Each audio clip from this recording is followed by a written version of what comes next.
Welcome back to the Gardening with Joy and Holly radio show. Happy you've taken time out of your day to allow us to be part of it. We're going to get into good and bad mulches, but first, a word from our good friends from Honey Bee Healthy. Since 2000, Honey Bee Healthy Inc. has helped beekeepers maintain healthy and thriving hives. Attracting pollinators to your garden this year is as simple as hanging a hummingbird feeder with a mixture of sugar, water, and Honey Bee Healthy Original. Don't be alarmed if you see birds, bees, and butterflies dining together. That's what you want. Feeder. Yes. Pollinators coexist peacefully. Honey Bee Healthy Inc. is offering a 10% discount of an 8-ounce bottle of Honey Bee Healthy Original to the show's listeners. Enter discount code BEEGARDEN at checkout. For more information, mixing instructions, and more, visit honeybeehealthy.com. Besides the word free for gardeners, I think mulch is a secondary word that is used about as much as free. Mulch is important for a variety of different reasons. Wouldn't like seeds be one? Work with me here. Okay, fine. Work with me. Mulch has a multiple of advantages to your garden. There is good mulches and there are bad mulches. Mulches, let's go over some of the good reasons. They suppress the weeds. They don't eliminate them. What suppression means is they reduce some of the weeds that would come up if the soil was bare. When you put mulch over top of it, it reduces the plants don't have the sunlight and the photosynthesis required, and it does smother out some of those weeds.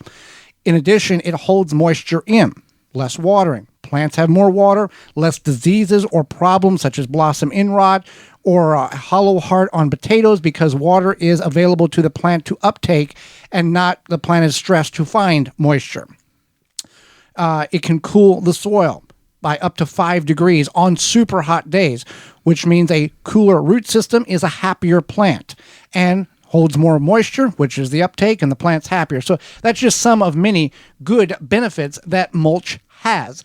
Let's go over the first, Holly, the good mulches mulch in which you can I want to talk about bad Let's mulch. go to bad. Okay, we're going to go bad first. Bad mulch. So the first one is not necessarily bad for if you're going to put it on like flower beds or whatever, but it's bad if you have dogs. So which is called cocoa mulch, and dogs obviously, I mean cats too, can't have chocolate, so it can make them very sick if you have, dogs. It can be fatal.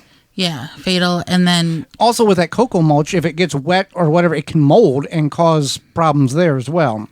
It can mold. So I wouldn't recommend the cocoa mulch personally. It does smell good. Certain situations for certain applications, it's okay, but know what you're getting into. And spreading it, you just get all the mulch dust stuck to you. Mm-hmm. So that's fun too.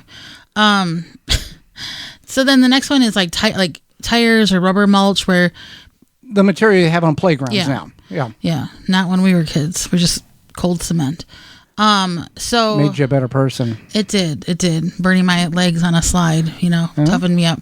So, tell us about your playground stories at gardentalkradio@gmail.com. Tire, because it's not biodegradable. It's not good. It can release toxins into your soil, and it's okay if you grow things in colorful tires that are not edible, but we don't recommend growing things in tires that are edible. And the same application applies, or reasons apply if you're wanting to use it as mulch. And it can get very hot too, number one. Yeah, it's not good for that either. Now, dyed mulches. Yeah, dyed mulches, if you're going to use that around edible food, a lot of that stuff can seep into your soil, and that's basically the problem. Another one that's not necessarily a bad mulch, but not necessarily a good mulch, but it's specific to a situation, is gravel or pea stone. Yeah. Really good around decorative areas, rose bushes, that type of thing. But if you're going to utilize it in a edible landscape, you need to have something that will break down, so you're not mixing it into the soil. If you have a raised bed, if you have like asparagus bushes, berry bushes, you could use that. You could, yes. I probably wouldn't recommend it, but it is an option. So let's say if it's free and it's available, and you're going to, can apply it in precise areas that you're not going to inhibit the growth of the asparagus or the raspberry or blueberry or whatever, then that's the way to go. So, also bad mulches. It's any mulch that you don't know the source of. There are municipalities in which you can get wood chips or you can get free mulch, fill in the blank. It's a pile. You don't know what's in it. You go and pick it up, and the wood chips are just ground up everything. Black walnut to pine trees to just shrubs to junk. And it could be, you don't know. Right. And it could be have some level of toxicity that can damage or eradicate or toxify your soil. Right, absolutely. So some good mulch is straw. And so there's a difference between straw and hay. And you could use hay. Hay might have a lot of grass, seeds. Yeah, grass seeds. So we would recommend using straw versus hay. Now, there is the whole conversation of, is the straw organic? Has it been sprayed with something? Again, know the source, ask the questions, because every situation is very different to whether or not it will work. Right. And then leaves. Leaves are important because they can add nutrients. They will add nutrients back to your soil. Obviously, they're pretty free. They are free. If you stockpile them, and you may not have any now. Yeah. You could stockpile them, but that is an option. Especially in the fall, you can, really layer up your garden bed, and they can just make a giant pile in the back corner. Absolutely. And use them as you need them.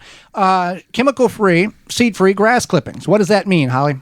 It means that if you yourself or you hire somebody to come to your house and spray something onto your grass that's a chemical like weed and feed. Yeah, something like that. And then the grass grows and you're like, I'm going to use these grass clippings as mulch. That's a problem. And you don't have to do this. People's been conditioned to go, oh, it's spring. We got to go buy that turf builder that has all that stuff in it to make the grass really green. That turf builder has, in most cases, a persistent herbicide, which is 2,4-D, which is a broadleaf chemical that will kill anything broadleaf, your dandelions, your lamb's quarter. And in the garden, you have all kinds of broadleaf. You got beans, you got eggplants, you got all. I think we should talk about this. How it's almost May, yes, or soon. There's no mow May, yeah, where you don't mow your grass because of the pollinators and dandelions and other what you might consider weeds feeds those pollinators. So a lot of people will not mow their grass in May. Now, if you think that's crazy, you couldn't stand it. A lot of times people will not mow like a large patch, and that's an option as well. So just something to think about. Shredded paper may not be eye appealing, but it does work quite well, and you can get rid of all those bills and junk that you have. Now, some people will advise don't use the glossy paper or the envelopes that have the clear plastic. Others will say everything goes in the shredder, everything goes in the garden. The level of toxification that we come encounter with every day is not in comparison to what little bit might be in the garden soil because of a couple pieces of fine plastic or the gloss.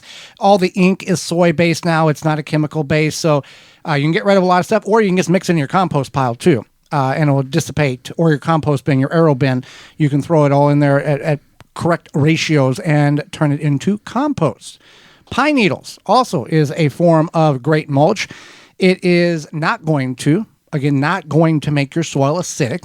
True, on the pH scale, it is acidic on the tree, but by the time it breaks down in your garden, it has neutralized, and you don't have to worry about in the time frame of the breaking down process, it's not going to acidify your garden.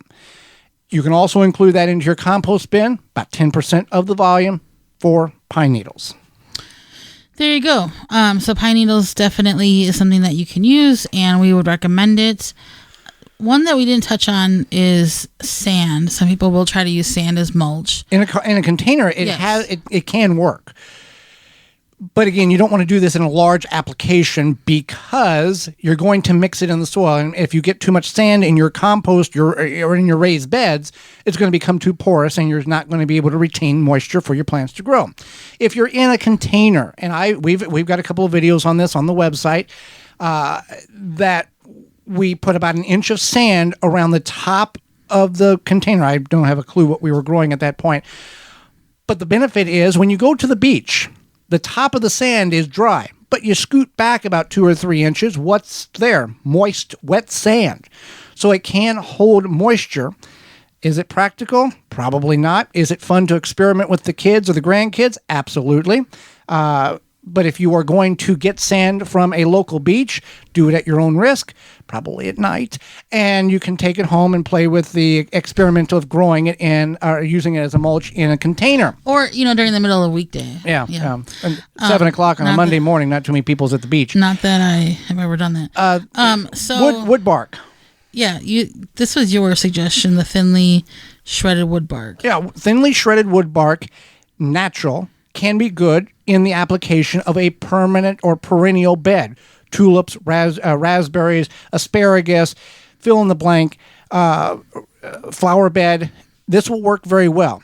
When you get into when you get the wood mulch that is big chunks, almost like kindling or splits, when you're trying to start a fire, that would be ideal, but not to utilize in the garden because you do want some porous. You want the wood chips not to be a solid mat, and you do want them to over time break down, and you need to reapply the wood chips every 2 or 3 years as it breaks down and feeds the soil. You get big chunks, they're never going to break down. No, one thing we didn't talk about was weed barrier or weed cloth. The plastic, whatever you want to call it. Yeah. Which we will be experimenting with this year. It is a synthetic material, is not biodegradable. They do make biodegradable weed barrier, but ours is not. And you lay it out on top of the bed, preferably on top of your irrigation system, and then you cut strategic holes in order to plant, and the irrigation beneath it from dripworks.com will water the plant, and the barrier of the synthetic plastic, essentially is what it is, tightly woven, will prevent much of the weeds from coming up. Probably the only weeds you're going to come up is around the areas in which you've cut in order to transplant or plant your seeds in. On top of that synthetic weed barrier, you can put straw or chemical-free grass clippings or whatever in order to try to mediate some of that heat that is going to be absorbed. It's not not frowned upon. It's not recommended, but it can be something in which you can help dissipate some of that heat that would be absorbed into the soil. Absolutely. Well, with summer soon to be here, it is warming up in many parts of the country, and you are going to start dealing with those beetles and grubs in your garden. Yeah, with summer just around the corner, it's time to start thinking about controlling these beetles and grubs. There's always, talk about the Japanese beetles in the Midwest, especially, and other areas. Now it's everywhere. It's not even just the Midwest. That's true. So Grub Gone. Grub Gone can be applied directly to the turf of your garden or around ornamentals to control the grubs and lessen the impact those beetles will have on your yard this summer. Easy to apply with any chemical spreader or irrigate it right into the soil. Specifically targeted to attack the grubs and beetle invaders without harming the beneficial insects such as bees, butterflies, and ladybugs. Yeah. And it's only non-chemical that works. You can find out more at phyllumbioproducts.com. That's PHYLLOM bioproducts.com.